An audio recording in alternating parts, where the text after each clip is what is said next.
सम्भाषणसन्देशसंस्कृतमासपत्रिकायां प्रकाशितानां बालकथानां ध्वनिप्रसारणम् इदं बालमोदिनी इति। कश्चन ख्यातः विद्वान् कञ्चित् ज्योतिषिकं द्रष्टुं गतः द्वित्रैः अनुयायिभिः सह। ज्योतिषिकः अपि ख्यातनामा एव। सः अवदत्, मुखदर्शनमात्रेण एव अहं पुरतः स्थितस्य गुणस्वभावादिकं भविष्यं च वक्तुं समर्थः इति। तदा विदुषः अनुयायी अवदत्, अस्य महाजनस्य गुणस्वभावादिकं भविष्यं च उच्यताम्। ज्योतिषिकः तस्य महाजनस्य मुखं सूक्ष्मतया किञ्चित्कालं निर्निमेषं दृष्ट्वा अवदत्, आर्या, भवतः कोपः अत्यधिकः। तत् श्रुत्वा महाजनः मन्दहासमात्रं प्राकटयत्।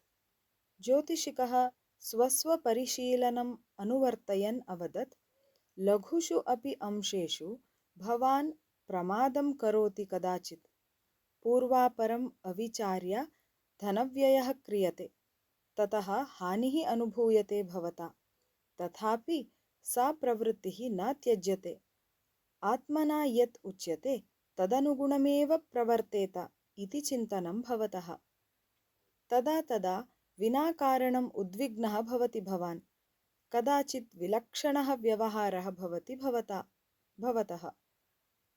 एवं तस्मिन् विद्यमानान् बहून् दुर्गुणान् उल्लिखितवान् सः। तथापि सः महाजनः दक्षिणारूपेण प्रभूतं धनं दत्त्वा ततः प्रतिगतवान्। प्रतिगमनसमये कश्चन अनुयायी अपृच्छत्, आर्या, सः ज्योतिषिकः अप्रियान् एव अंशान् बहुधा श्रावितवान्, तथापि भवता तस्मै प्रभूतं धनं किमर्थं दत्तम् इति। तदा सः महाजनः अवदत्, सः ज्योतिषिकः यद्यद् अवदत् ते सर्वे अंशाः वास्तविकाः एव। ते दुर्गुणाः मयि सन्ति अपि। अतः तदीयं सामर्थ्यं पुरस्कुर्वन् अहं तस्मै प्रभूतं धनं दत्तवान्। किन्तु तेन अनुक्तः कश्चन विशेषगुणः अस्ति मयि। सा अस्ति आत्मनिग्रहशक्तिः।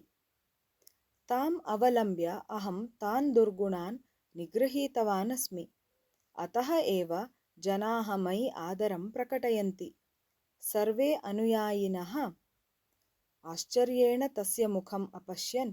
ततः सः महाजनः अवदत्, दुर्गुणाः तु सर्वेषु अपि भवन्ति एव। यः स्वशक्त्या तान् निगृह्य उत्तमं जीवनं यापयेत्, सः एव जीवने सार्थकतां प्राप्नुयात् इति।